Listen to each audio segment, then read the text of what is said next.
Okay, good afternoon. So my name is Alexandre Steiner. I'm actually working and I'm the president of CSI.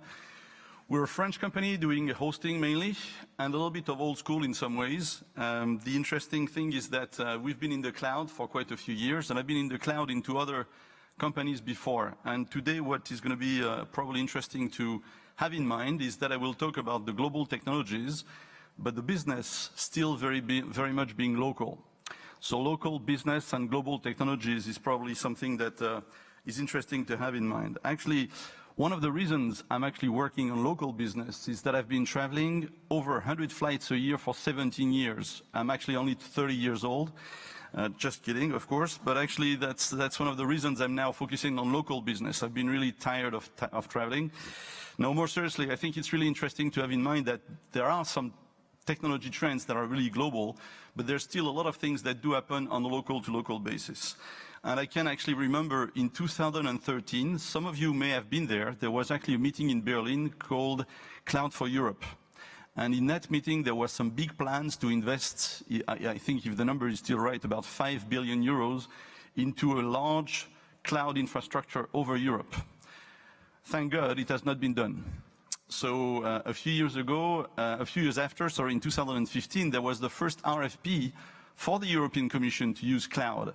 And in that sense, they actually have referenced a few players, a few international players, but also what I actually have put together at the time called the Cloud Team Alliance, which was a kind of a, let's say, federation of local players who were actually all local cloud offerers.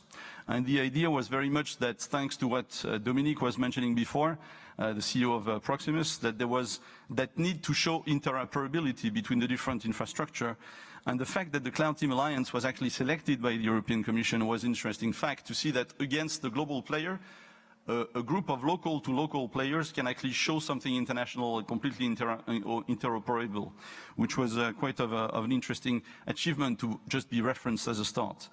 One thing to maybe have in mind during that trip was that when you want to actually go into the cloud, and a few years back, everybody was talking about what are we going to do into the cloud. Now everybody is talking about what usage of the cloud are we going to be doing. And you need to have local players who can be local champions to also work with the global players. So there's actually quite a way to be able to work with the two sides of the coin. So you have the local, let's say, players working with local regulations, because still in Europe, but it is true in many countries as well, and even though there are some differences between states in the US there's some kind of homogeneous laws, let's say, and regulation. When you come to Europe and the rest of the world, you have some local regulations for taxes, for health, for data protection, even though that has improved quite a lot in Europe, and so on and so forth. So you really are tempted to work with local players, but then you really have to look for local champions, people who can be actually doing and making all the efforts to be able to be local. And I know some of the speakers behind, and especially my colleague from Amazon, will be talking about how a global player can be as well playing local. But when it comes to local regulation, there's still quite some road to be done, and that's at least giving us quite some years to do some business there. But last but not least is that one way to differentiate is very much to work on the services side. And the services side can be remote, but a lot of the services need to be also talking to people and having people to talk to people and making sure that you can show reliable services. And I'm not talking here about infrastructure, but true services. Just to give you a feel, the company I'm now heading has been actually acquired by an investment fund.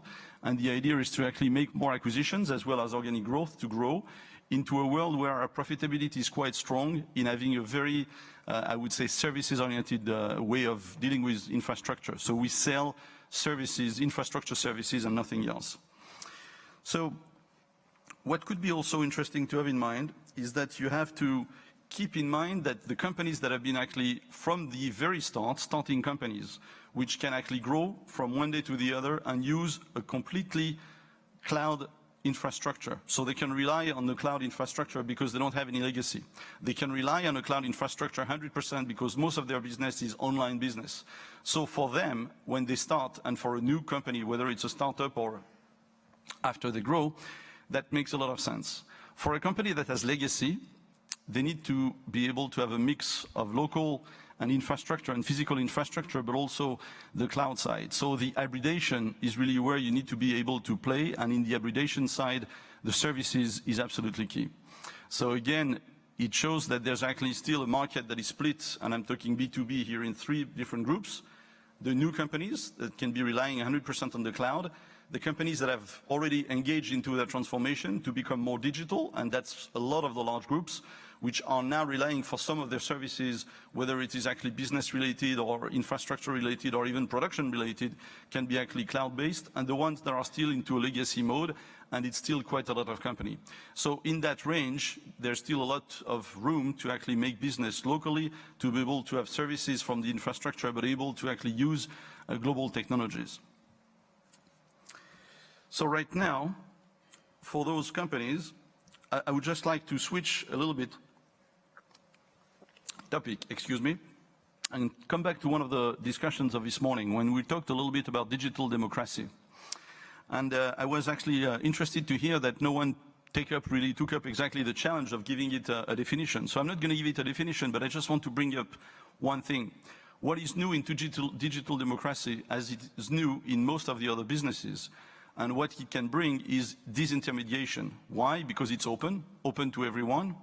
It's direct, because it actually can be done directly from the voters to whatever you have to poll or to digest or to make available to others.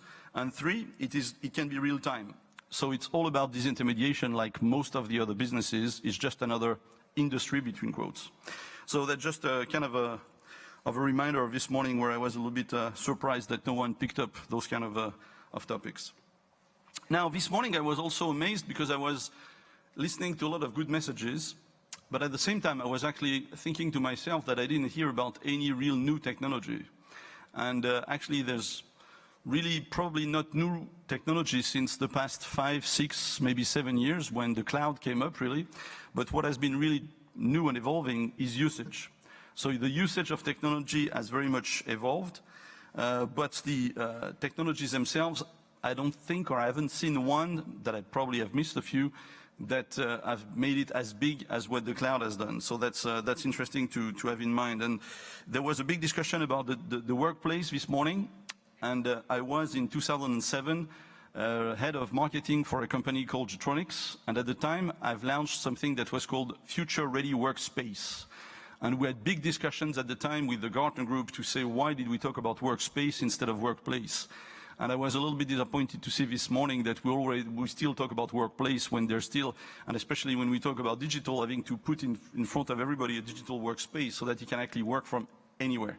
So it could be that we're talking about 2 different themes there, but I was actually a little bit disappointed by that. Now, what is really new, though, is that there's a real requirement to go more into what can be brought from the digital space into education.